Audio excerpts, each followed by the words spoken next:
The question is the motion be agreed to, and give the call to the member for Wills. Thank you, Mr Speaker. I want to acknowledge and thank the member for Cohesion for moving this motion on social cohesion.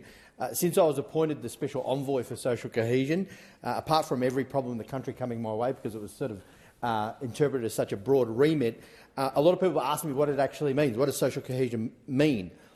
I think, put simply, it means our ability to interact with each other as individuals and engage with each other as members of groups or members of organisations or parts of institutions which are made up of people in a way that interrelation and engagement is respectful and peaceful, and even if there is difference and disagreement, we navigate through that without it reverting into hate speech or vilification or violence or even conflict or stoking of division.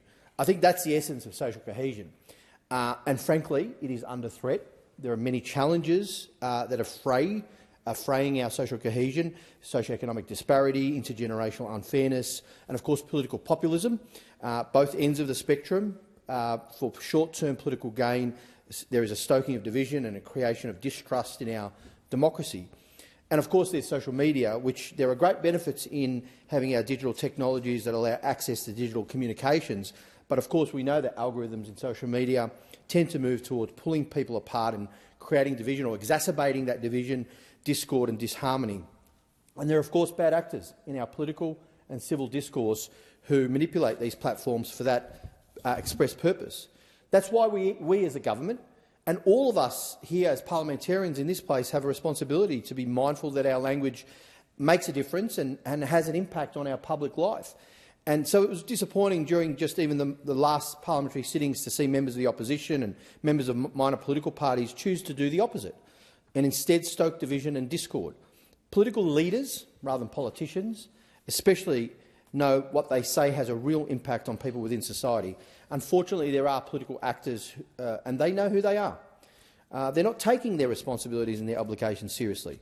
Instead, for their own short-term political gain, they're contributing to that fraying of social cohesion and the distrust in our democracy.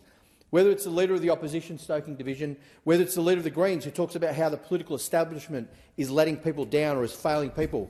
I mean, I would ask the Leader of the Greens, hasn't he been part of the political establishment for the past 14 years as an elected member of this parliament? So whether it's the opposition or the Greens or even the crossbench or the Labor Party, we all have a responsibility to our democracy to not let it down, to not tear it down, to build it up. And Parliament will always involve robust debate. It will. And that's a good thing, something we shouldn't shy away from. But robust debate and respectful debate are not mutually exclusive. I agree with that. In footy terms, play the ball, not the man or the woman. I wish Carlton did more of that on the weekend. The member for Kooyong knows they should have. But it's crucial that as members of Parliament we're doing everything we can to promote respect and that social cohesion, not fan the flames of hate and division. There has to be a greater good faith commitment to our society and to our democracy. When we talk about social cohesion, each of us as political leaders, not politicians, or community leaders or business leaders or leaders in sports, have that obligation and responsibility to unite Australians, to bring people together, not attack people based on their identity or their background.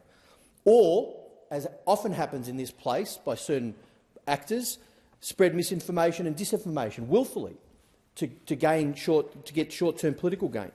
We've got to have that commitment and that obligation to the society we value so much, because we have a relatively harmonious and a very cohesive multi-faith and multi-ethnic pluralistic society, but it is under strain and it is under threat, and we need to work together to protect it and enhance it from those challenges.